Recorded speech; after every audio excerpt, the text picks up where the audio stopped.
Thank you, Greg. Always a pleasure. John, thank you for your beautiful music today. It's so good to see all of you. I love this Sunday so much. Just starting off a new religious education year, it just feels like this is a Sunday when we are really one growing community, and we're just filled with people of all ages, all backgrounds, many, many different stories and experiences. This is one of those Sundays, and I just think to myself, man, am I so happy to be a Unitarian Universalist, and what a privilege it is to be a UU minister. So it's just great to be with you all this morning. So among the many wonderful hymns we sing in Unitarian Universalism, I really love the one we sang for our opener this morning, Guide My Feet. I think what I love about this hymn, what really speaks to me, is that on the one hand, it recognizes that life can sometimes feel like a race in which we are moving at an overly fast pace, and that too often feels like we are competing against one another. But that's not really the underlying message of the hymn. What the hymn powerfully reminds us of is that we are not running this race, we are not journeying alone.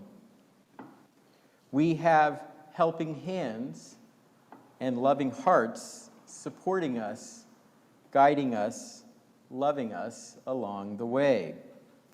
Now, I don't normally use racing or competition as a metaphor for our spiritual journeys.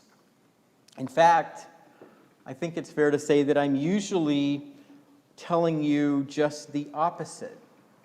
Slow down, breathe, and not to live our already hectic lives at a faster and faster pace.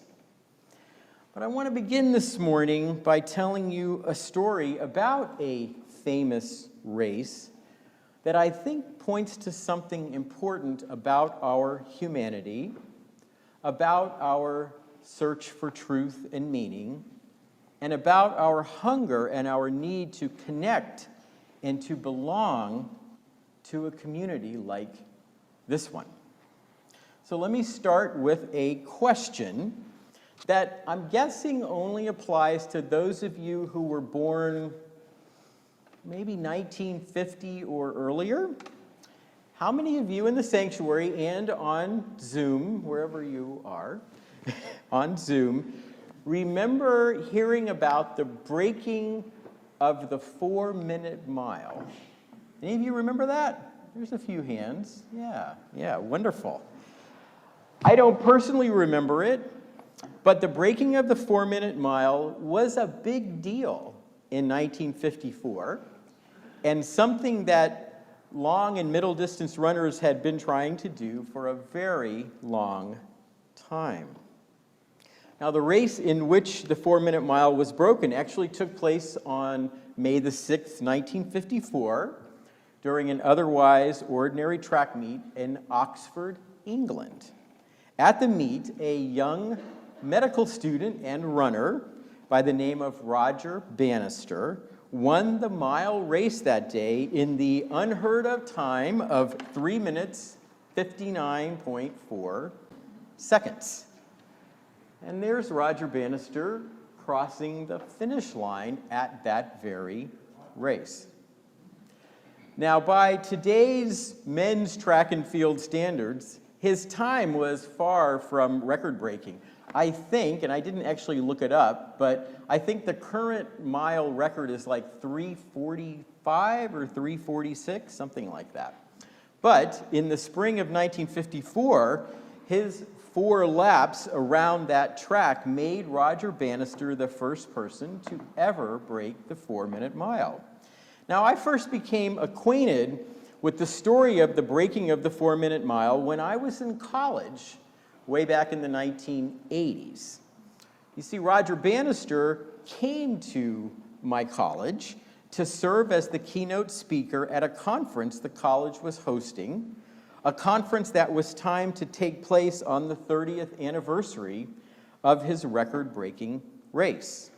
A number of other current and former athletes were in attendance, and as Bannister was being introduced, and as the person introducing him was sharing the story of that historic day, there was something about the story that I didn't know that caught my attention.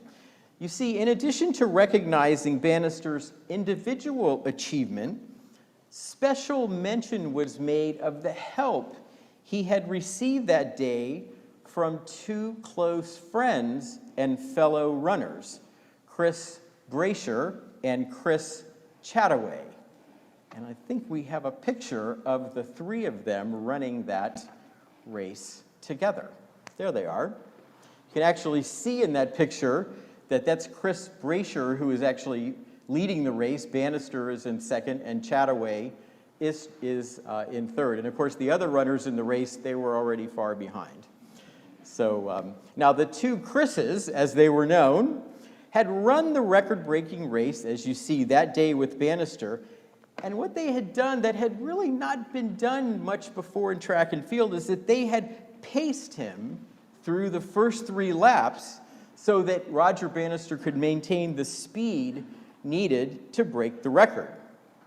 Now, I would mention that at that conference I attended, Chris Chataway, the smaller fellow who's in third place, he was at the conference that day as well. And as the audience rose to give Bannister a standing ovation at the end of his speech, Chataway stood beside his friend, accepting congratulations for a monumental athletic achievement, which had truly been a team effort.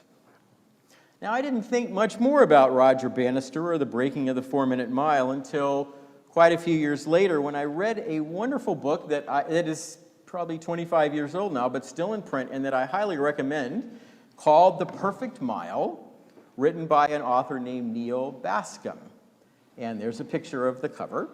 I like to sell books. I used to be a bookseller many years ago when I worked in retail, so you're going to get slides of book covers from me a lot. So now this particular book tells the story of Bannister and 2 other runners, not the 2 Chris's, but 2 other milers, John Landy and Wes Santee, all of whom were seeking to become the first person to break this historic mark. Now, while competing on different continents, Landy was Australian, Wes Santee was an American, and possessing different approaches to running, the 3 runners, the 3 men, had one thing in common. Each pursued their dream of breaking the 4-minute mile alone. They basically trained alone, plotted strategy alone, and made their attempts at the record in races, but running just for themselves and alone.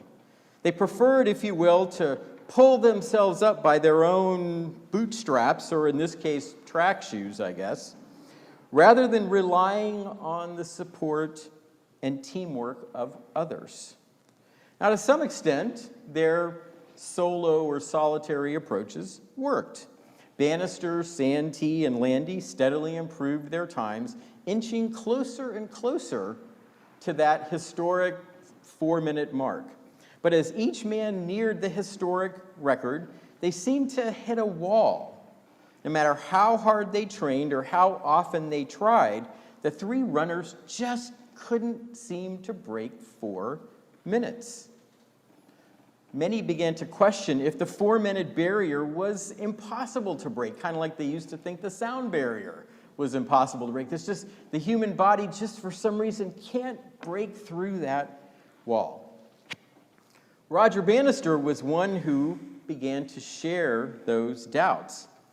He feared that his years of training and hard work were not enough and that he might never achieve his goal of breaking the 4-minute mile. Clearly, his journey was at a crossroads. He had to do something different, to try something new.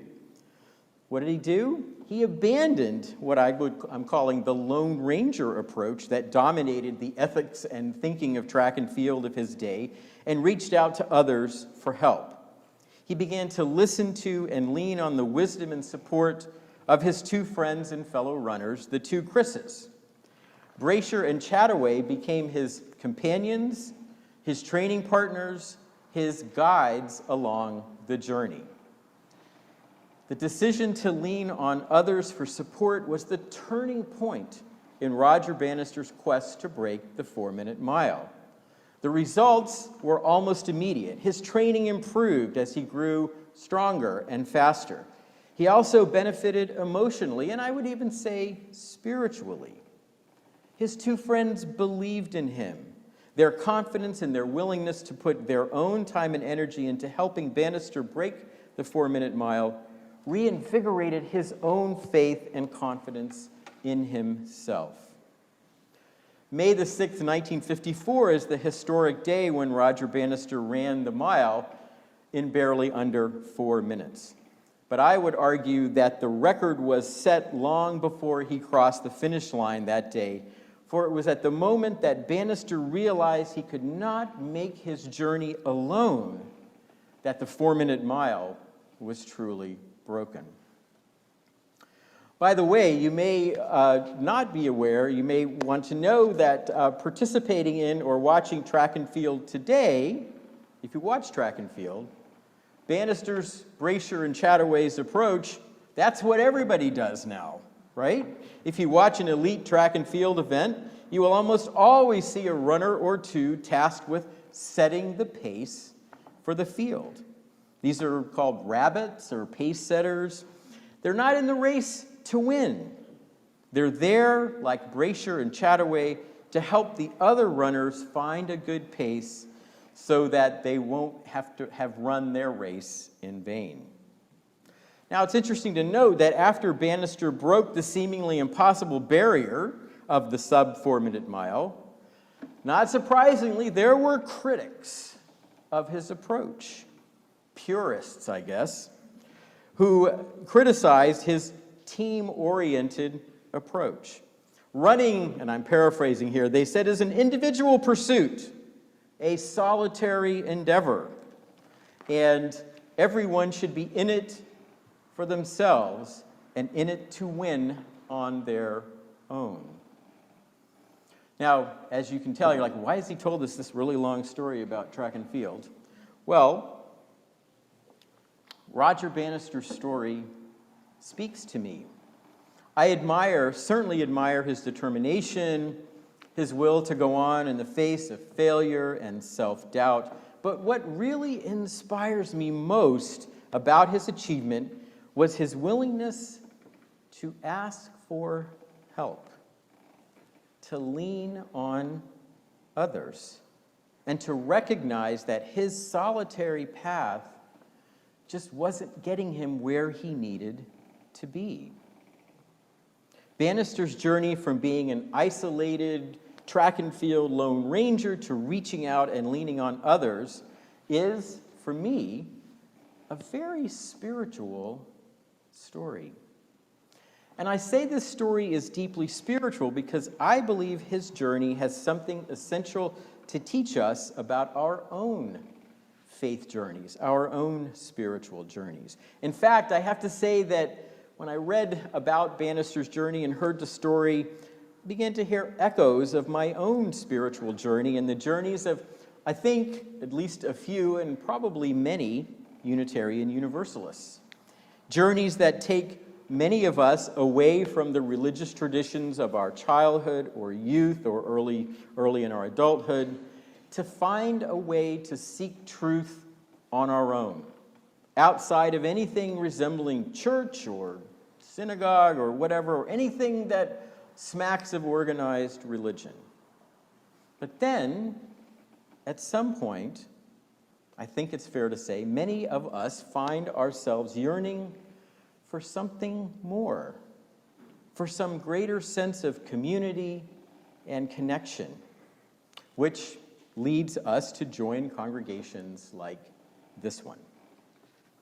That basic journey certainly describes my spiritual life. Like many UUs, I would describe myself as a seeker, and for all of my life, I've been searching for something, something deeper, some truth or experience that will bring a sense of meaning and purpose to my life, but without forcing me to put myself into a spiritual or religious box and to require that I believe things that just aren't in my heart or in my mind.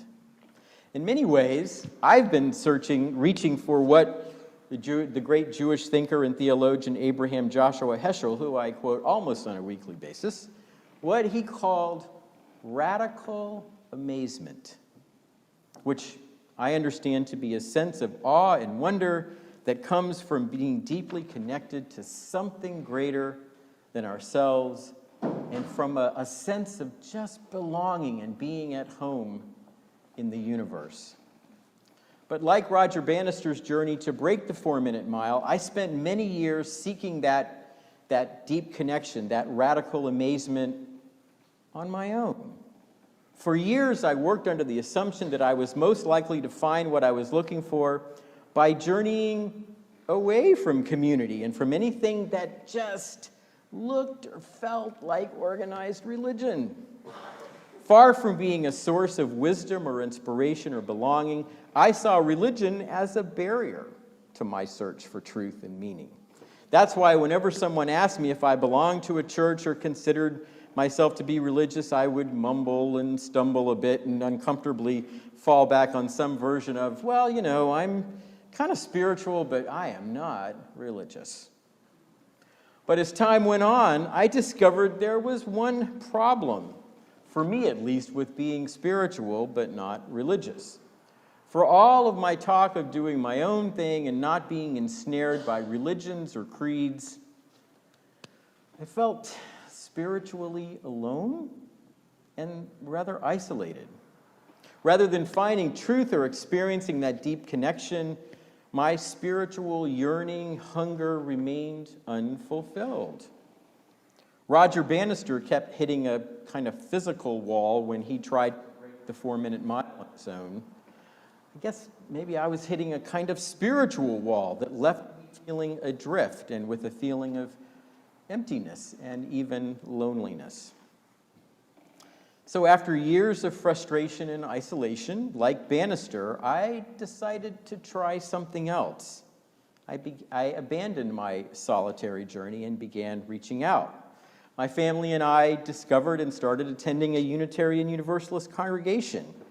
And man, I've got to tell you, on those first few Sundays, I was feeling anxious and nervous. I hadn't been in a church in years and was unsure of what to expect. Surely, based on past experience, I was going to encounter at some point someone who would try to tell me my journey needed to go in this direction and that I needed to have these beliefs or accept this particular creed or doctrine. But much to my surprise, that never happened. Instead, I have been welcomed and celebrated for who I am and invited to become a part of a community rooted in unconditional love and acceptance. And as I got more involved in Unitarian Universalism, something extraordinary happened to me. Those feelings of emptiness and isolation gave way to the warmth of love and mutual support. For the first time in my spiritual journey, I really began to understand that being in community and journeying with others, that they were essential for my spiritual life. I began to really listen to others' journeys and to others' stories and found in them a wonderful, a marvelous source of truth and meaning that I had shut myself off from. And most importantly, joining a religious community and sharing my spiritual life with others gave me that overwhelming feeling of radical amazement, of homecoming, of belonging, of being part of a community, a tradition, and yes, a religion rooted in love rather than judgment, acceptance rather than intolerance, justice rather than an unjust status quo. And it was that feeling of belonging, of being connected to a community that loved, inspired, and transformed me. It was that feeling which broke down my spiritual wall that I had hit and enabled me to experience that sense of meaning deep connection and wholeness for which I had yearned for so many years. And while I'm talking about those deep connections, let me just put in a quick plug for something that was a big part of those connections, and that was what you heard Greg announce earlier, covenant groups. Carol and I were in a covenant group for a number of years. And today, after the service, we're going to be welcoming you to come and ask questions about covenant groups. And if you're interested in deepening your sense of connection, if you're interested in engaging in wonderful spiritual conversation, which is not rooted in judgment or finding the right and final answer, whatever that would be, but rather just listening deeply to others, to the stories and experiences of others. That's what covenant groups are. They meet regularly for a year, and they're a wonderful opportunity to build community and to deepen your spiritual life. So I don't know if Kathy Polly is in here right now. She might be out getting her table set up. So I hope that you will stop by and talk to Kathy. You can talk to me. And if you're looking for an opportunity to just have some wonderful conversation, again, that's in an environment of welcome and acceptance and love and listening and learning, I encourage you to give covenant groups a thought. Well, having once prided myself on being spiritual but not religious, I soon realized that I could only be spiritual, that I could best experience that deep connection, that radical amazement, when I am in the embrace of Unitarian Universalist religious community. So if someone were to ask me today that same question that I used to stumble around with before about whether I'm religious or spiritual, go to church or not, I would now respond by saying that, yes, I'm spiritual, but I'm spiritual because I'm religious, because I'm a Unitarian Universalist, because my life has been enriched and transformed by the love, the wisdom, and the healing that lives in religious communities like the one I found so many years ago, and like the one you are worshiping in this very moment. Now, before I close, let me just say a word about those purists, those individualists who criticized Roger Bannister for reaching out and asking for help. You see, I'm interested in them because I think it's fair to say that Unitarian Universalism, has in its history had a somewhat similar approach to religion and spirituality.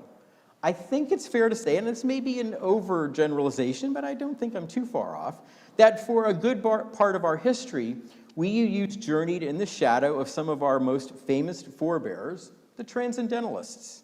Under the influence of people like Ralph Waldo Emerson and Henry David Thoreau, both of whom were renegade Unitarians, is that the right way to put it? And others, we tended to embrace what I would call a fairly individualistic approach to religious life. We affirmed, and still do affirm, the central importance of individual freedom, nonconformity, and what I would call spiritual self-reliance. We urged our members to find their own truth, to find their own way, and if I can paraphrase Emerson, to trust primarily themselves as they made their spiritual journeys. But I think in recent decades, and I can't tell you exactly for how long, I think there's been a shift in Unitarian Universalism, a shift from what I would call spiritual individualism to spiritual community.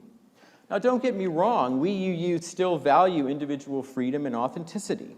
In fact, they are at the heart of who we are as people of faith. But in contrast to Emerson and the Transcendentalists, I think we've come to recognize and celebrate the beauty and blessings of the shared journey, of the truth and wisdom that lives not just in me, but in each and every one of you. And thanks in part to programs and ministries like covenant groups, we have learned that those deep connections are made and come alive when we share our lives and listen to and love one another. We UUs have learned, quite simply, that freedom at its best is freedom together. Freedom at its best is freedom together. So I simply want to conclude this morning by inviting you to continue sharing your journey, your wisdom, your radical amazement with us. As Mark Morrison Reed reminded us, we need one another. And the task of the religious community is to unveil the bonds that connect each to all. That connectedness is essential. It is part of who we are as human beings. I'm not exactly sure. I was thinking about this morning. What is the equivalent of running the 4-minute mile in our spiritual lives? The thing that came to mind for me was dancing. You can, of course, think about it for a moment. You can, of course, dance alone and on your own. And I have certainly witnessed many beautiful dances performed by a single dancer. But there's something special, something almost magical about the shared dance, when 2 or more people come together to create something beautiful and even timeless. I have certainly been blessed by the dance of Unitarian Universalism, a dance in which we are welcomed and accepted and celebrated, not because of what we believe, what we look like, where we live, how much money we make, or who we love, but rather a dance that welcomes and accepts you simply because you're you. I know that sounds maybe simplistic, but when you think about it, given today's religious and political climate, that way of thinking is pretty radical. But that's the journey that we need to make, the race we need to run, the dance we need to dance, not only as a church, not only as Unitarian Universalists, but that's the dance I hope, and I think we hope, the whole human family will embrace. Let me just conclude by saying we are so glad that you are here, and so glad that we can love and support one another as we run this marvelous race and dance this wondrous dance together. Thank you so much for listening this morning. Amen, and blessed be.